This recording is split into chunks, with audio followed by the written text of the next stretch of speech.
Morning, everybody. Isn't my hair like on fleek? I don't know what they did. Oh no, you know what it is? The freaking Brazilian hair conditioner that I bought. It's freaking called La Chochos or something like that. It's freaking amazing. Smells really good too. So it's freaking brekkie with Riri right now, and we are having the Tufayon cinnamon raisin. There's like hardly any raisins in it, which is kind of a bummer, but it's a bagel, so I really like the raisin bread.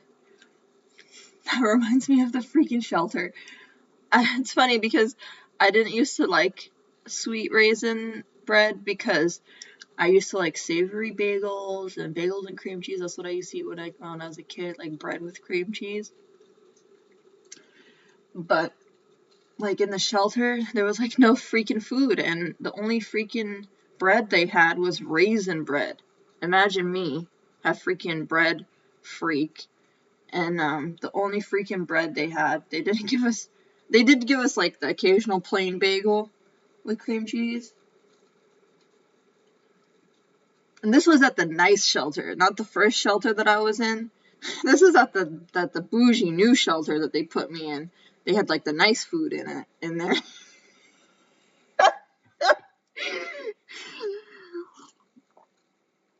It was somewhat clean and new, the shelter.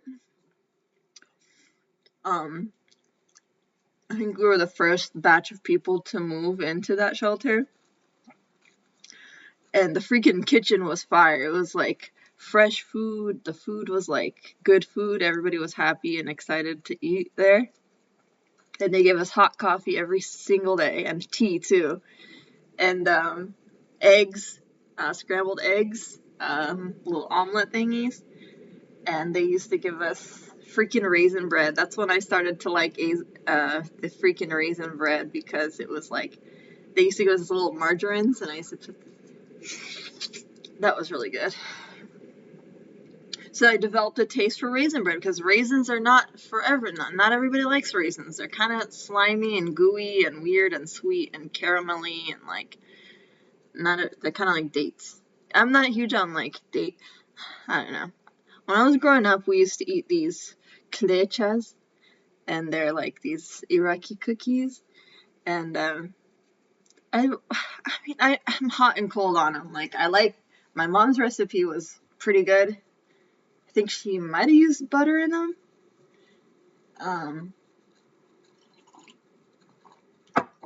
And I'm not sure, maybe margarine. I don't know, but the texture was pretty good. And she used to make this freaking date paste, which is like, I think she used to put like oil in it, yeah.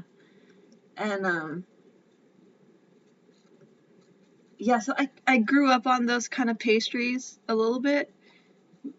But yeah, I think it's like kind of a mature taste, the whole like date cookie and like raisin bread. I think like kids, when they want to have cheese, they want to have just like straight string cheese or whatever, or like cheddar cheese or whatever. But like to mix the cheese with this fruity flavors is a little bit of a developed, sophisticated combo, maybe. So back to the story. I like this coffee, the Flagstaff by Bluestone, but I never really thought of it before. I always thought like drip was supreme method, and like I've been doing drip the past 3 years in my apartment because I don't have an espresso machine. Don't have space for it. Barely have room for my microwave, but um I like espresso. I like it plain shot. I like it in a flat white. I'm not huge on lattes unless it's like a double, triple shot or something. Um, um, I don't know, what is it about the cappuccinos and flat white? Maybe it's the extra foam. Does it have maybe less milk in it? Tastes like it. I'm not sure. I mean, it's like not a perfect science. Like these freaking cafes, they all do the weird shit. Like So I have like dough in my teeth.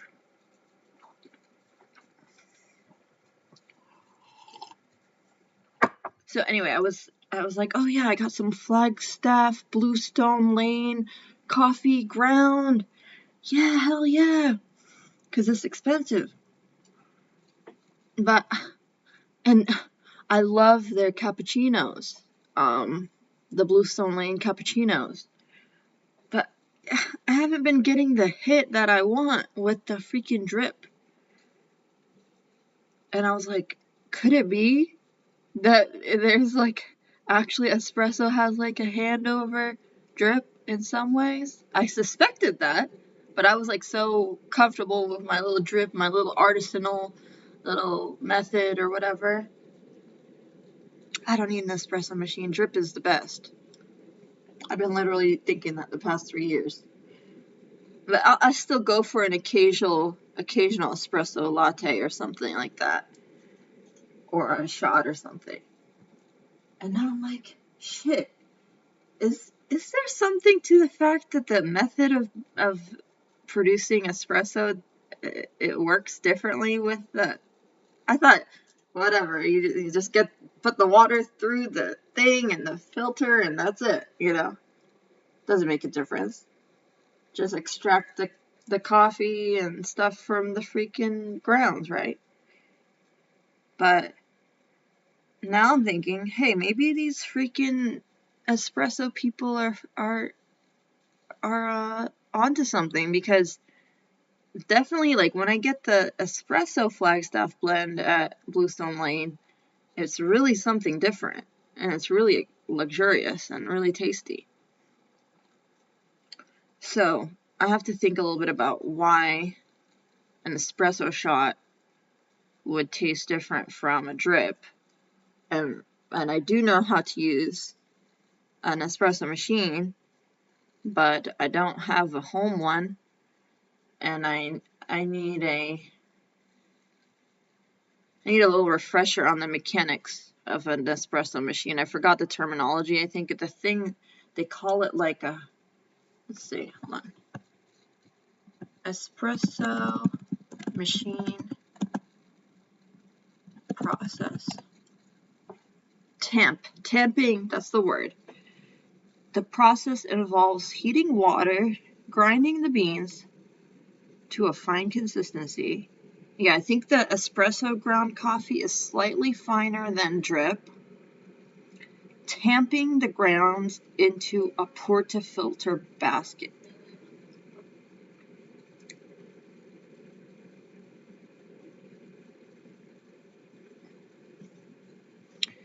So tamping is when you basically get all the oxygen out of the grounds and pack it together.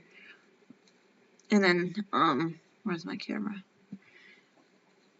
You like put the freaking grounds in there, and there's like a special tamper. It's like a little spoon that fits and seals over the mouth of the basket, and it like presses down the coffee powder, and it like pressurizes it, and that's like the pressure of the hot water, the pressure of the grounds, and it just like makes like this syrupy consistency of the coffee, which is the espresso shot.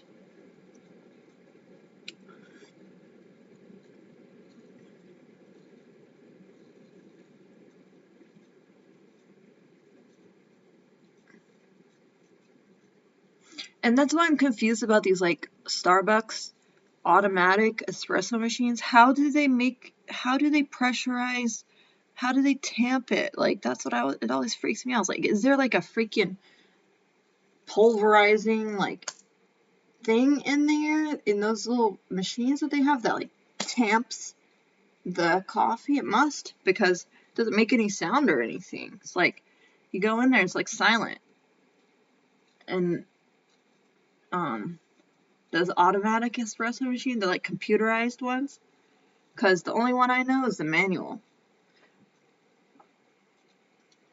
DeLonghi or whatever the company is, Ferrazzo. I don't remember which brand I used, but it was a legit Italian full-size espresso with like 4 or something, little spouts and stuff. Yeah, heavy machinery. And used to have to go to catch the train all the way from Bushwick, Brooklyn to Manhattan, lower Manhattan, and 4 in the morning I'd wake up. That was the first job I had in New York because I had run out of money and I didn't have any support, and I didn't have any financial aid, I didn't have any tuition, I didn't have any courses. All I had was my freaking back and my freaking legs and my freaking arms, and I didn't have any sort of like friends in the community or in the school or anything like that. And I literally just went to the streets asking for work, and it was really humbling. But yeah, it was a really good experience because I got to work with like the really lower underground. Well, not underground, but they do go like, in New York, how they have like those stairs. They have like storage underneath the restaurants and stuff. They used to have to go down there because they got ovens and stuff down there for the pastries. They heat up the pastries, and it's all like Mexicans and Spanish people down there.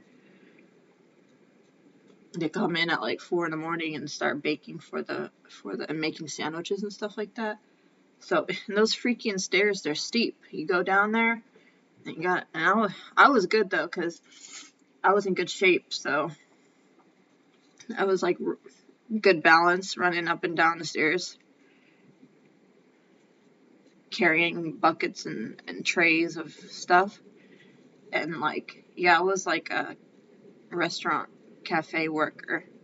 And it was literally the best cafe. It was so busy, and the best sandwiches, and they used to give me free freaking salmon sandwiches, like lox with cream cheese and stuff like that, smoked salmon.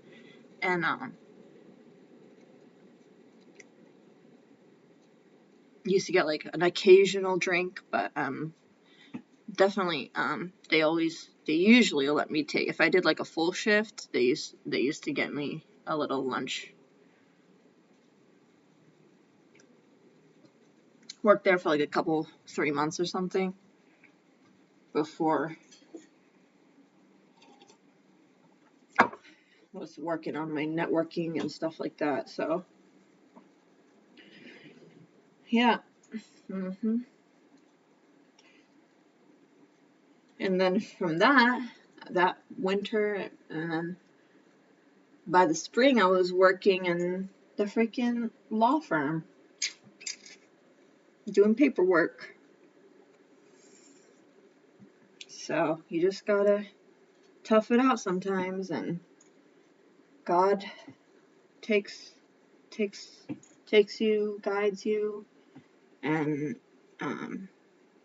helps you grow, and throws you for a little bit of a throws you in the shade a little bit from time to time, but sun always rises.